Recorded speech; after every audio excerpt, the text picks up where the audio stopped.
کبھی اپنے سوچا ہے جو لوگ سب کے سامنے بولتے نہیں، وہ اندر ہی اندر کیا سوچ رہے ہوتے ہیں؟ خاموش لوگ اکثر ہمیں سیدھے سادھے لگتے ہیں، لیکن حقیقت کچھ اور ہوتی ہے۔ خاموش لوگ خطرناک کیوں ہوتے ہیں؟ کیونکہ وہ دیکھتے ہیں، سنتے ہیں اور یاد رکھتے ہیں، لیکن بولتے نہیں۔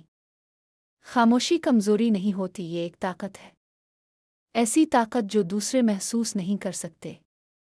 خاموش لوگ اپنے جذبات کو قابو میں رکھتے ہیں، وہ جلدی ردعمل نہیں دیتے، لیکن جب دیتے ہیں تو ہر چیز بدل جاتی ہے، کیونکہ ان کے اندر کی دنیا باہر سے زیادہ گہری اور خطرناک ہوتی ہے۔ خاموش لوگ زیادہ سوچتے ہیں، زیادہ محسوس کرتے ہیں، اور اکثر وہ کچھ دیکھ لیتے ہیں جو دوسروں کی نظروں سے اوجھل رہتا ہے۔ خاموشی کو کمزوری نہ سمجھو، یہ وہ طوفان ہے جو وقت پر ہی آتا ہے۔